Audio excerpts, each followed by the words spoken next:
ሰላም ጤና ይስጥልኝ። ሳምንታዊ ስለ ጤናው የተሰኘ መሰናዷችንን ይዘን ቀርበናል። አብራችሁን ቆዩ። የዛሬው መሰናዷችን የታይሮይድ ሆርሞን ችግሮችና መፍትሄዎቻቸውን ይዘን ቀርበናል። በዚህ ጉዳይ ላይ ማብራሪያ የሚሰጡን በቅዱስ ጳውሎስ ሆስፒታል ሚሊኒየም ሜዲካል ኮሌጅ የህፃናት የስኳርና የታይሮይድ ችግሮች ሰብ ስፔሻሊስት የሆኑትን ዶክተር ፍቅር መሰረትን እዚህ ጋብዘናል። አብራችሁን ቆዩ። ዶክተር ፍቅር እንኳን ደህና መጡ። እንኳን ደህና ቆያችሁ። የመጀመሪያ ጥያቄያችን የሚሆነው የታይሮይድ ሆርሞን ምንድነው? በሰውነታችን ውስጥ ያለው ሚና ምን ይመስላል ከሚለው እንነሳ።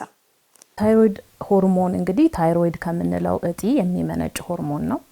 በሰውነታችን ውስጥ በጣም አስፈላጊ ከምንላቸው ሆርሞኖች ውስጥ አንዱ ነው። በተለይም ህፃናት ልጆች ላይ ለአእምሮ እድገት፣ ለሰውነት እድገት እንዲሁም ደግሞ ያንዳንዱ ህዋሳችን የታይሮይድ ሆርሞንን ለሜታቦሊዝም ወይም ደግሞ ኃይል ሰውነታችን ማመንጨት እንዲችል ይጠቀምበታል። ስለዚህ በጣም ጠቃሚ የሆነ ሆርሞን ነው። የታይሮይድ ሆርሞን እጥረት በምን ምክንያት ነው ሊከሰት የሚችለው? ስለዚህ አንደኛው እንግዲህ ቅድም የጠቀስኩት የመጀመሪያው ሲወለዱ ጀምሮ የሚኖረው እጥረት እጢው ራሱ አለመፈጠር በአብዛኛው ከ98% በላይ ይሄ ነው የሚባል ምክንያት አይታወቅለትም። ሌሎቹ ደግሞ የተወሰኑት ደግሞ ጀነቲክ ዲዚዝ ወይም ደግሞ በተፈጠረ የዘረመል ችግር የሚከሰቱ ናቸው። ግን ልጆች ካደጉ በኋላ የሚከሰተው የታይሮይድ ሆርሞን እጥረት ደግሞ አኳየርድ የምንለው ማለት ነው፣ አውቶ ኢሚዩን የምንለው ነው።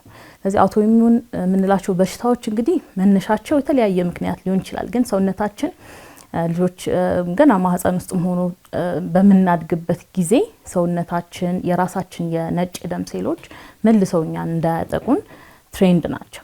ስለዚህ ይህ መሆን ሲያቅተው አውቶ ኢሚዩን የምንለው የበሽታ አይነት ይከሰታል ማለት ነው። ስለዚህ ታይሮይድ ሆርሞን እጥረት አውቶ ኢሚዩን ከሆነ እነዚህ ሴሎች መልሰው የራሳችንን እጢ ሲጎዱ የሚከሰት አይነት በሽታ ነው ማለት ነው። ይህ የታይሮይድ ችግር በህፃናት ላይ ሊከሰት ይችላል። እንግዲህ የተለያዩ አይነት የታይሮይድ እጢ ችግሮች ሊኖሩ ይችላሉ። በጣም በብዛት የምናየው ህፃናት ላይ የታይሮይድ ሆርሞን እጥረት ወይም ደግሞ ሃይፖታይሮይዲዝም የምንለው በብዛት የሚታየው ነው። የታይሮይድ ሆርሞን መብዛትም ሊከሰት ይችላል። እንዲሁም ደግሞ ታይሮይድ እጢው ራሱ ማደግ ወይም ጎይተር የምንለው፣ የታይሮይድ ሆርሞን ካንሰር፣ እነዚህ ሁሉ የተለያዩ ከታይሮይድ እጢ ጋር ተያይዘው የሚመጡ ችግሮች ናቸው። በብዛት ግን የምናየው ልጆች ጋር የታይሮይድ ሆርሞን እጥረትን ነው። መንስኤዎቻቸው ምንድነው ብለን እናስባለን? እንግዲህ የታይሮይድ ሆርሞን እጥረት በሁለት ከፍለን ማየት እንችላለን። መጀመሪያው ኮንጀናይታል ሃይፖታይሮይዲዝም የምንለው ወይም ደግሞ ሲወለዱ ጀምሮ የታይሮይድ ሆርሞን እጥረት ነው። ሁለተኛው ደግሞ አኳየርድ እንለዋለን ወይም ደግሞ ልጆች ካደጉ በኋላ በማንኛውም የእድሜ ክልል ሊከሰት ይችላል። ስለዚህ ሲወለዱ ጀምሮ የሚኖረው የታይሮይድ ሆርሞን እጥረት ወይም ደግሞ ኮንጀናይታል ሃይፖታይሮይዲዝም የምንለው በአብዛኛው የሚታየው ታይሮይድ እጢው ራሱ ልጆች ላይ ሲወለዱ ላይ ሳይፈጠር ቀርቶ ሊሆን ይችላል። አፕሌዥያ እንለዋለን ወይም ደግሞ ታይሮይድ ሆርሞን በማህፀን ውስጥ ሆኖ ልጆች ሲያድጉ ታይሮይድ እጢው በአግባቡ ላይ ያድግ ይችላል፣ ትንሽ ሊሆን ይችላል፣ ወይም ደግሞ መቀመጥ ያለበት ቦታ ላይ በትክክል ሳይቀመጥ ቀርቶ ሊሆን ይችላል። ዋናው ምክንያት እንግዲህ በእድገት ላይ የታይሮይድ ሆርሞን አለማደግ፣ እጢው አለማደግና ሆርሞኑን በአግባቡ አለመመንጨት ሊሆን ይችላል። ወይም ደግሞ ሌላው እንግዲህ ሲወለዱ ጀምሮ የሚኖረው የታይሮይድ ሆርሞን እጥረት ታይሮይድ እጢው ሆርሞኑን ሲያመነጭ የተለያዩ ደረጃዎችን አልፎ ነው ሆርሞኑ የሚመነጨው። ስለዚህ አንዱ ደረጃ ላይ እንከን ከተከሰተ የታይሮይድ ሆርሞን በአግባቡ ላይ መነጭ ይችላል። ይህ ሲወለዱ ጀምሮ የሚከሰት የታይሮይድ ሆርሞን እጥረት ነው። ሁለተኛው አይነት አኳየርድ ሃይፖታይሮይዲዝም ወይም ካደጉ በኋላ የሚከሰተው የታይሮይድ ሆርሞን እጥረት ደግሞ በተለያየ ምክንያት ሊመጣ ይችላል። በአብዛኛው የምናየው ግን አውቶ ኢሚዩን የምንለው ወይም ደግሞ ሰውነታችን የበሽታ ለመቋቋም የምንጠቀምባቸው ሴሎች ወይም ነጭ ደም ሴሎች መልሰው የታይሮይድ እጢያችንን ሲያጠቁት በሚከሰት የታይሮይድ እጢ ጉዳት የታይሮይድ ሆርሞን በአግባቡ ላይ መነጭ ይችላል። ስለዚህ የታይሮይድ ሆርሞን እጥረት መንስኤዎቹን እንደዚህ አድርገን ማየት እንችላለን። የታይሮይድ ሆርሞን እጥረት በትልልቆችና በህፃናት ላይ ምንድነው ልዩነታቸው? እንግዲህ በትልልቅ ሰዎችም ላይ አሁን ያለው አኳየርድ የምንላቸው ይበዛሉ። ልጆች ላይ ግን ኮንጀናይታል የምንለው ሲፈጠሩ ጀምሮ የነበረ ችግር፣ ቅድም እንደጠቀስኩት እጢው አለመኖር፣ እጢው ሳይፈጠር መወለድ ወይም ደግሞ እጢው ላይ በአግባቡ ቦታው ላይ አለመቀመጥ፣ እነዚህ ልጆች ላይ ጎልቶ የሚታዩ ናቸው። ትልልቅ ሰዎች ላይ ደግሞ በተለያየ ምክንያት ለምሳሌ የአዮዲን እጥረት ሊሆን ይችላል። አውቶ ኢሚዩን የምንለው አሁንም በትልልቅ ሰዎችም ላይ በብዛት ምክንያቱ የታይሮይድ ሆርሞን እጥረት አውቶኢሚዩን የምንለው የታይሮይድ ሆርሞን ችግር ነው ማለት ነው። መቼ ነው ወላጆች ለምሳሌ ህፃናት ልጆች የታይሮይድ ችግሮች ያሉባቸው ብለው ወደ ሕክምና ተቋም ይዘው መሄድ ያለባቸው? በጣም ይሄ ጥሩ ጥያቄ ነው። ምክንያቱም የታይሮይድ ሆርሞን እጥረት ሲኖር ልክ ሌሎች በሽታ ላይ እንደምናየው አጣዳፊ የሆኑ ምልክቶችን አናይም። ስለዚህ ብዙ ጊዜ በሽታው ምልክቶቹ ቀስ በቀስ የሚመጡ አይነት ናቸው ማለት ነው። ስለዚህ አሁን ልክ እንደተወለዱ ለምሳሌ የታይሮይድ ሆርሞን እጥረት ኖሯቸው የሚወለዱ ህጻናት ላይ አብዛኛዎቹ የመጀመሪያው 1 ሳምንት 2 ሳምንት ላይ ምንም አይነት ምልክት ላያሳዩ ይችላሉ። ይህም ስለሆነ በተለያዩ የዓለም ሀገራት ላይ ቅድመ ምርመራ ይደረጋል ማለት ነው። ምክንያቱም የታይሮይድ ሆርሞን እጥረትን ቀድሞ ማወቅ መከላከል የምንችለው የጎንዮሽ ጉዳት ስላለ ቀድሞው ኒውቦርን ስክሪኒንግ ወይም ደግሞ ቅድመ ምርመራ ይደረጋል። ይህን እኛ ሀገር ቅድመ ምርመራ እየሰራን አይደለም። ግን ቀስ በቀስ እንግዲህ በመጀመሪያው ሳምንት ካላወቅነው 2 ሳምንት ካላወቅነው የምናያቸው ምልክቶች አሉ። ስለዚህ ረጅም ሰዓት መተኛት፣ ጡት የመጥባት ፍላጎት አለመኖር፣ ይህንን አሁን ብዙ ወላጅ እንደ ችግር ላያዩ ይችላል። በጣም ሰገራ መድረቅ ሊሆን ይችላል። አንዳንድ ልጆች ላይ ፊታቸው አካባቢ አበጥ ማለት ሊኖር ይችላል። እጃቸው ላይ እግራቸው ላይ አበጥ ማለት ነገር፣ እንዲሁም ደግሞ ሆዳቸው ላይ በተለይ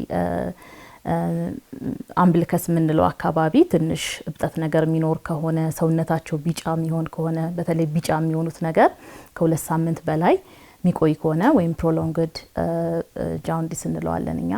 እንደዚህ አይነት ምልክቶች የሚኖሩ ከሆነ በጣም ትንንሽ ልጆች የመጀመሪያ ወራት ላይ የምናያቸው ምልክቶች እነዚህ ናቸው። ቀስ በቀስ ግን በዛ ሰዓት አሁንም አውቀን ሕክምናውን በአግባቡ ማንሰጥ ከሆነ ዋነኛው ምልክት የእድገት መዘግየት ነው።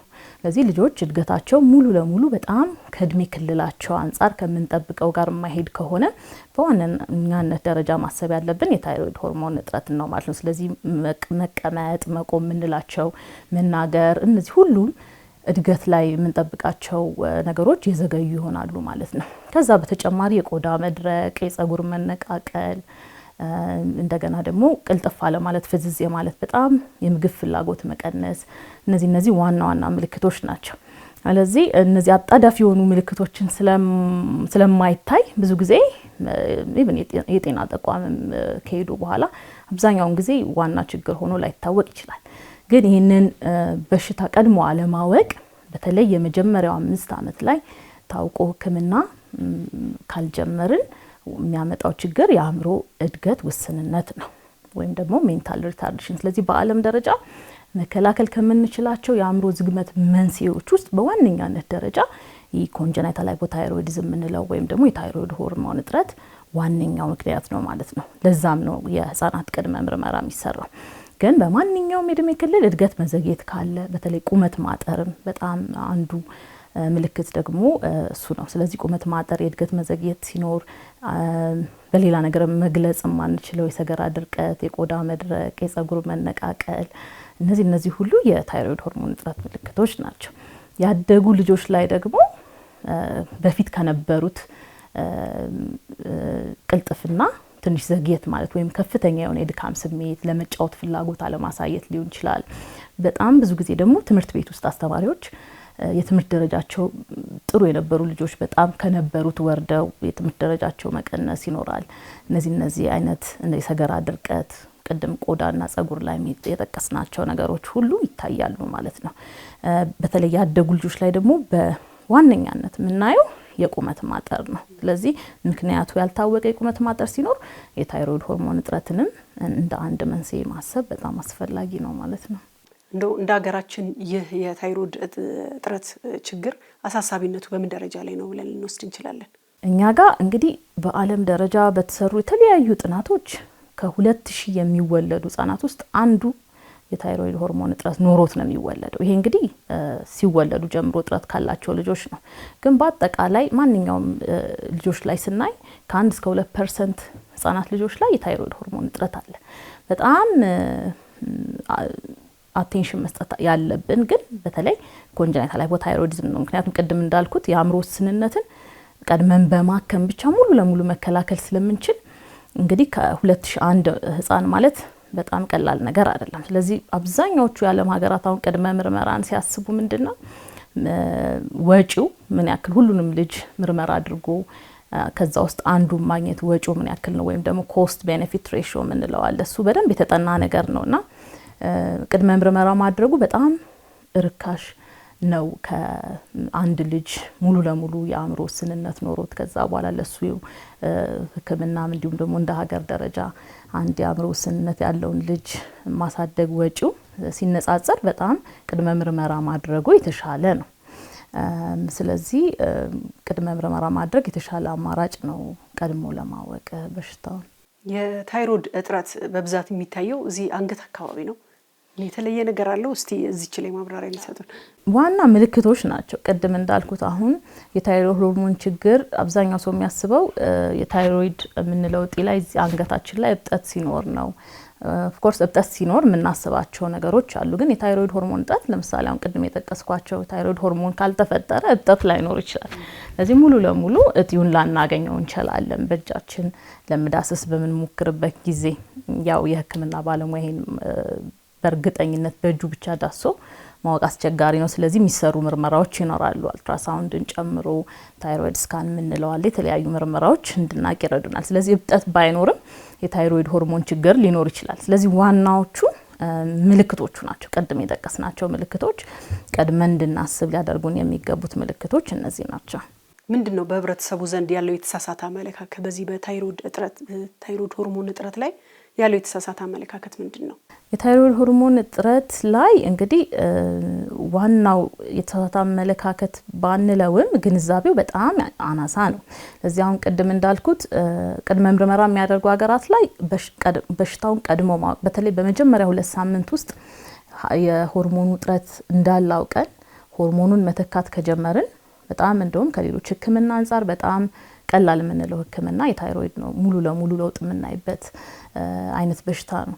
ስለዚህ በመጀመሪያ 2 ሳምንት ውስጥ ሆርሞኑን መተካት ከጀመርን የአእምሮ ውስንነቱን ሙሉ ለሙሉ መከላከል እንችላለን። ያ ልጅ እኩል እድል ይኖረዋል ማለት ነው። ልክ ሌሎች ልጆች ታይሮይድ እጢ በአግባቡ ኖሯቸው ከተወለዱ ልጆች ጋር ተመሳሳይ የሆነ እድል ይኖረዋል የማደግ እንዲሁም ደግሞ አድጎም ጠቃሚ ዜጋ የመሆን እድሉ ይጠበቃል ማለት ነው።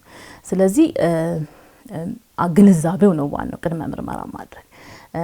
ቅድመ ምርመራውን ባናደርግም ግን ምልክቶቹን ስናይ ለምሳሌ አሁን ቁመት ማጠር በእኛ ማህበረሰብ ውስጥ እንደ ዋና ችግር ላይ ታይ ይችላል። ቅድም እንዳልኩት አጣዳፊ ምልክቶችን ስለማናይ አብዛኛው ሰው ረጅም ጊዜ ችላ ማለት ስለዚህ ቀድመን ማወቃችንና ህክምናውን ቀድመን መጀመራችን በጣም ብዙ የምንከለከላቸው ነገሮች የልጁ ህይወት ላይ ይኖራል ማለት ነው። ስለዚህ እነዚህ ናቸው። ሌላው ቅድም የተነሳው ለምሳሌ እዚህ ጋር እብጠት ከሌለ ታይሮይድ ችግር ላይሆን ይችላል። ሁሉም የታይሮይድ ሆርሞን ችግሮች በእብጠት ብቻ ወይም ደግሞ እንቅርት በሚባለው በተለምዶ በሱ ብቻ ላይመጡ ይችላሉ። ስለዚህ እዚህ ጋር እድገት ባይኖርም የታይሮይድ ሆርሞን ችግር ሊኖር ይችላል። ስለዚህ ምልክቶቹ ላይ ማስተዋል አስፈላጊ ነው። ጥያቄን ጨርሻለሁ። ያው እንደ ህክምና ባለሙያ እርሱ ደግሞ ህብረተሰቡ ማወቅ ያለበት መገንዘብ ያለበት ጉዳይ አለ ብለው የሚሉት ነገር ካለ መድረኩ ልስጠው። እሺ ስለዚህ ዋናው አሁን የታይሮይድ ሆርሞን እጥረት ማሰብ ያለብን ምልክቶቹን በማስተዋል ነው። ምልክቶቹን ባስተዋልን ጊዜ በጣም በቀላሉ በሚሰራ የደም ምርመራ የታይሮይድ ሆርሞን እጥረት አለ የለም የሚለውን ማረጋገጥ እንችላለን። ከታወቀም በኋላ ህክምናውን በተከታታይ የደም ምርመራዎችን ማድረግ ቢገባንም በቀላሉ ሆርሞኑን በመተካት መታከም የሚችል የበሽታ አይነት ነው። ስለዚህ እኔ በማህበረሰቡ ደረጃ አንደኛ ልጆች ላይ ያልተለመደ ምልክት ስናይ ሁሌም የጤና ባለሙያ ማማከር እንዲሁም ደግሞ የጤና ተቋምም ስንሄድ ደግሞ የታይሮይድን ችግሮችን ቀድሞ ማሰብ አሁን ያልናቸው በሌላ በሽታ መግለጽ ማንችላቸው ምልክቶች ስናይ የታይሮይድ ችግርን አስቦ ምርመራውን ማድረግ ተገቢ ነው ላለው። ዶክተር ፍቅር እዚህ ስቱዲዮ ድረስ መጥተው ስለሰጡ ማብራሪያ ከልብ አመሰግናለሁ። እኔም በጣም አመሰግናለሁ። አድማጭ ተመልካቾቻችን የዛሬው መሰናዶችን እዚህ ላይ ያበቃል። አብራችሁን ስለቆያችሁ ከልብ እናመሰግናለን።